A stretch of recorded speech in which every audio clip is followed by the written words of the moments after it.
this is Rick Kasalj, injury specialist from exercisesforinjuries.com.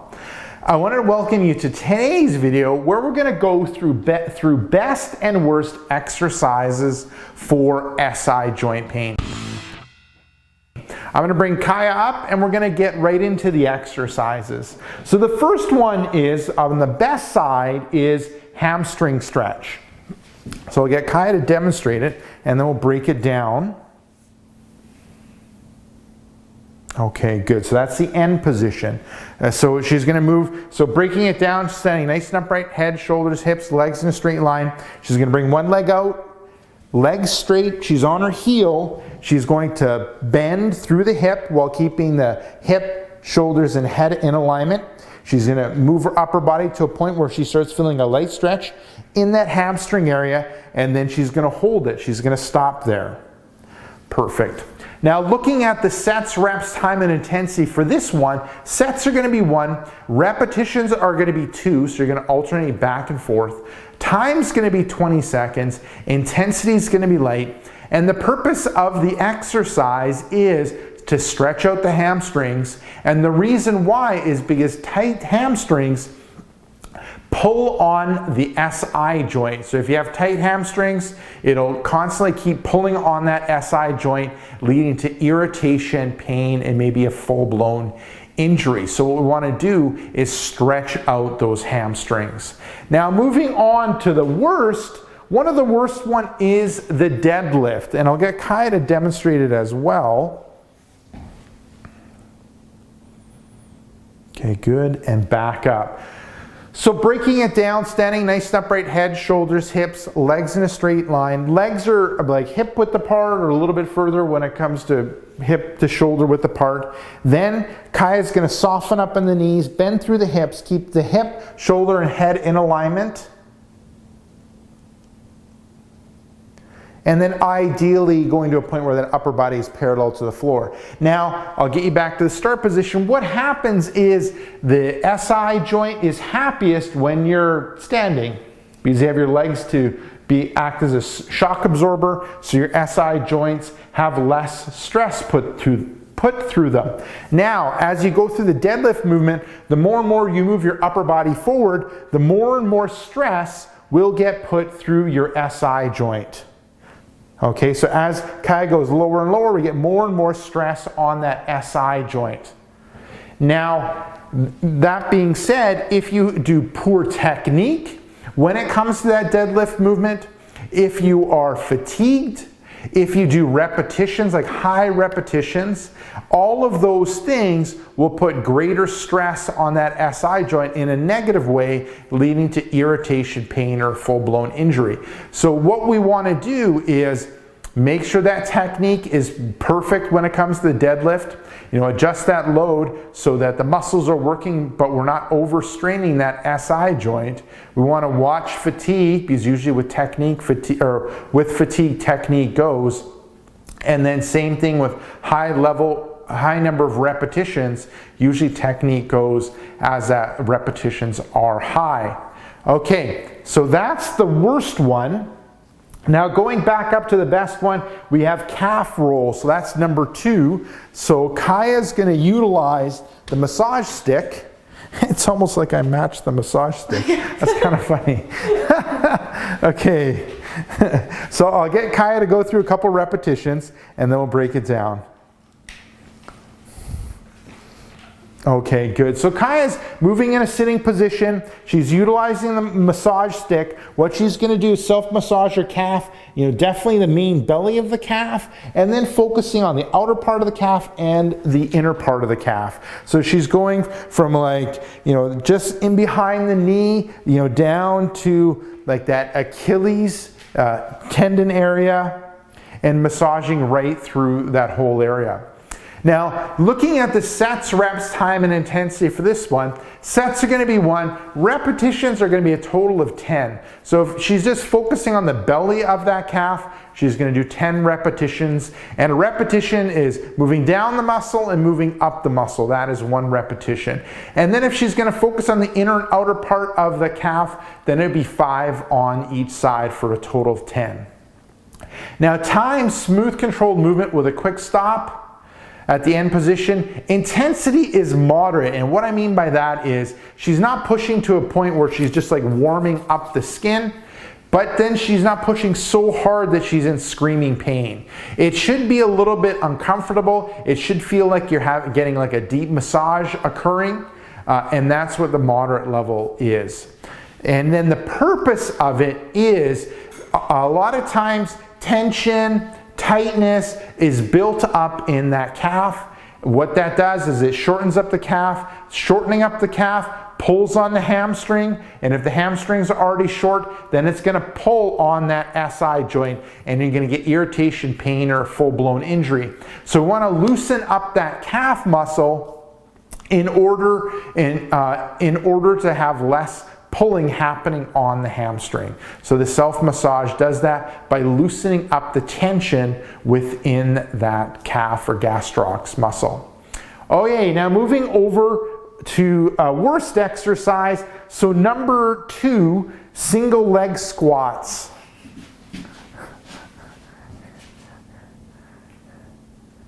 Good, great. So with this one, if we kind of break it down, starting off with like a bilateral squat. So Kaya has nice and upright head, shoulders, hips, legs in a straight line. Legs are hip to shoulder width apart. Then Kaya's going to squat down, bending at the knees, hips, shoulders, and head are in alignment, and then she's going to come back up. With the bilateral squat, you're able to balance out your load or spread your load out over both of your legs, so over 2 SI joints. Now, if you move over to a single leg squat, good. All that stress is being put on the one SI joint. And a lot of times with SI joint pain, it tends to be worse on one side compared to the other, most oftentimes on that right side. Now, if we go with poor technique, if we add fatigue, and if we add repetition, those put a lot of stress and strain, negative stress and strain on that SI joint, leading to irritation, pain, and maybe even a full-blown injury. So what we want to do is, if we're going to go with a single leg squat, make sure our technique is perfect, be cautious of fatigue, and avoid high repetitions. And what I mean by high repetitions is like, doing as many repetitions as you can in a minute, or as many repetitions as you can in 2 minutes. That's high repetition, as opposed to a fixed rep count where you're doing like 8 repetitions or 10 or 12 repetitions. Now, modifications that you can do, instead of the single leg squat, you can go to the bilateral squat. If that's still too much, you can regress back, and you can even go with the ball squat. And we can probably demonstrate on that wall.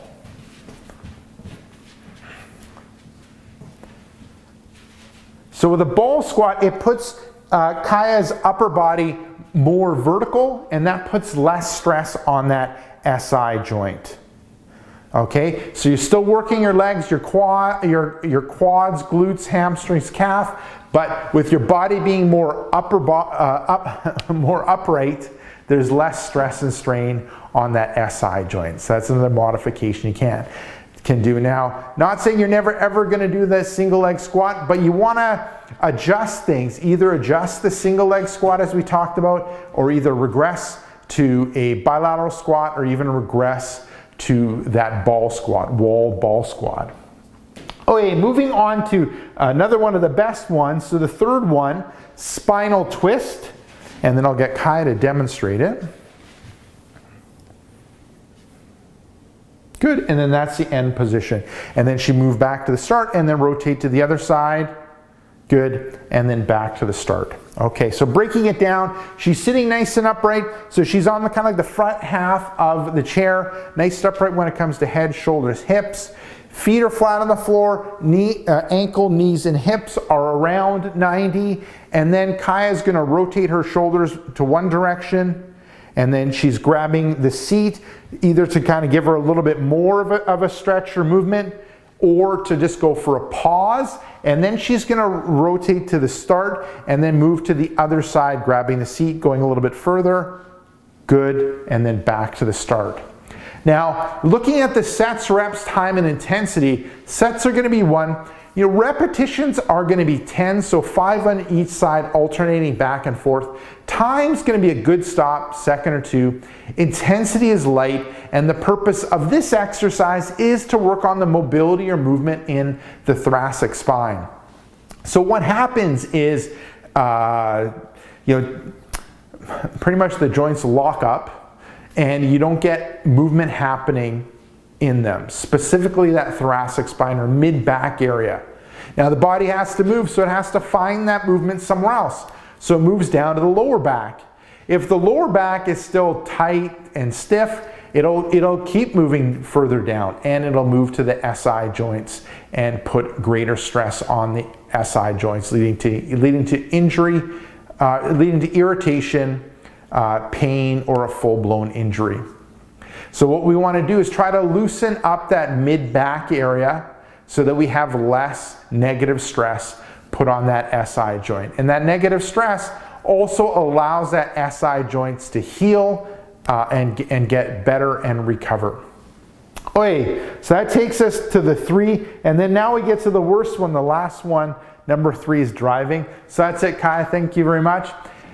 Now, what I've also noticed is probably one of the worst it's not necessarily exercises, one of the activities, it's driving. And the reason, and if you look at driving, especially in North America, you do most of your work with one leg. So if you have an automatic, it's just the brake. If you have a stick shift, it's the clutch and the brake. Moving that leg back and forth and pressing on on the pedals, that leads to a lot of stress throughout the leg, which carries on into that SI joint.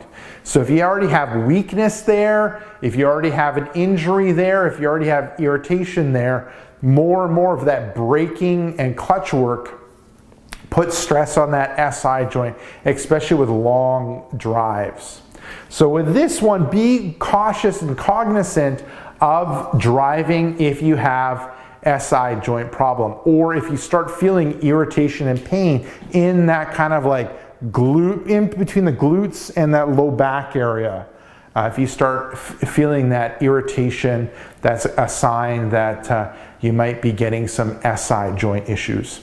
So there you go. Give those a go when it comes to the best and the worst. If you have any questions or comments, please do let us know down below. If you have anything that's worked for yourself, please do share it with us down below. So that's it. Other than leaving us some comments down below, if you got benefit from this video, make sure to like this video.